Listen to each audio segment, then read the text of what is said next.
आ कौन है? आ साफे का कौन है? गड्डी पानी वाली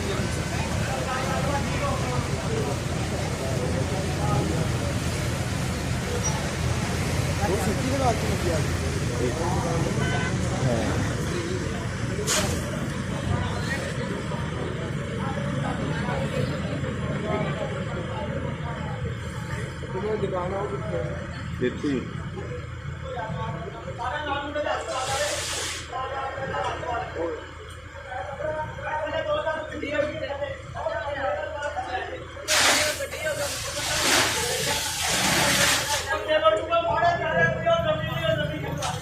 यार जड़ी चीज चाहिए आप दो अगे फीके दो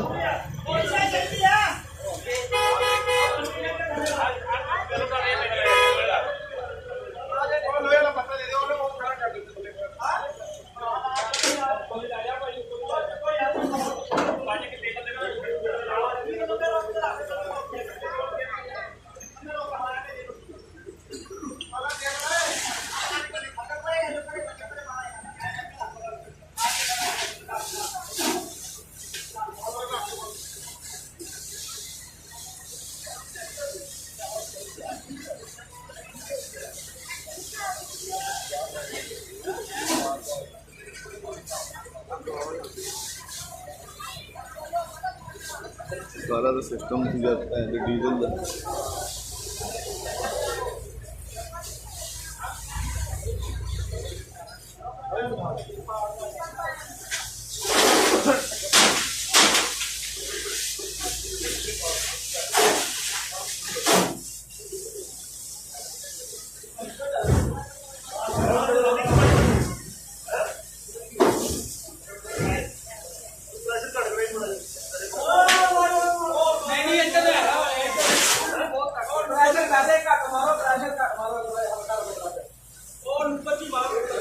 करना है थोड़ा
जो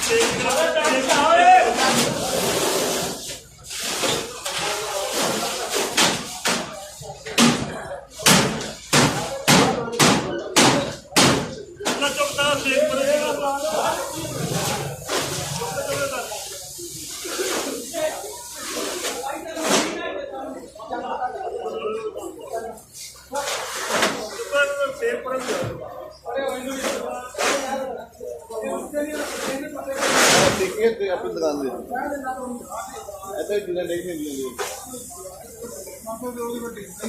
लेना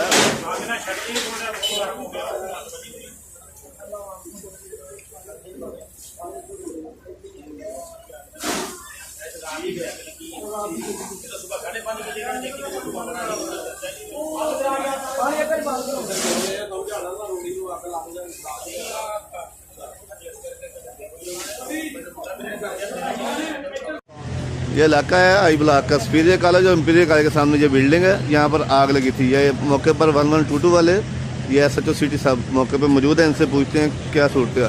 ठीक है SHO साहब क्या सूरत है? ये डीजल लेबॉर्ट्री है, ट्रैक्टर वगैरह का इंजन वगैरह का काम होता है। उस पर कल जुम्मा था, दुकान बंद थी, रात को शॉर्ट सर्किट की वजह से उनके आग लगी है। तो कोई जानी माली वगैरह नुकसान नहीं हुआ, माली नुकसान कोई हुआ है 10-12 लाख के नज़दीक बता रहे हैं कि इलाका क्लियर करवा दिया गया है। कोई जानी नुकसान कोई जख्मी वगैरह नहीं है। कोई जख्मी नहीं होगा, यहाँ पर कोई रात को सोता नहीं है। जी जी नुकसान वगैरह नहीं हुआ और आग पर भी कंट्रोल पा लिया है।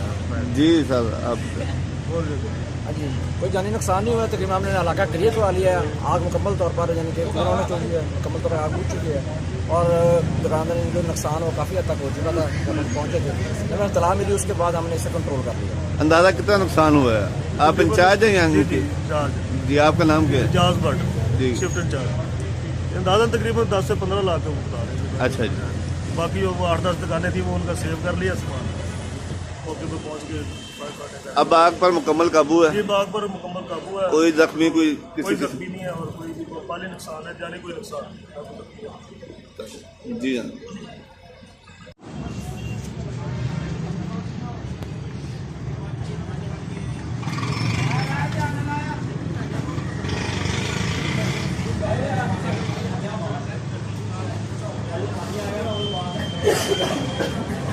आपका नाम? जी आपका नाम? एजाज भट्ट। एजाज। बचत होगी। आप जब पहुंचे तो क्या सूरत थी यहाँ पर? इंटरव्यू SC साहब करने के SC साहब करने के इंटरव्यू नहीं दे रहे। नहीं आप बताए ना, आपने रिस्पॉन्स किया है। गड्डी आ रही है।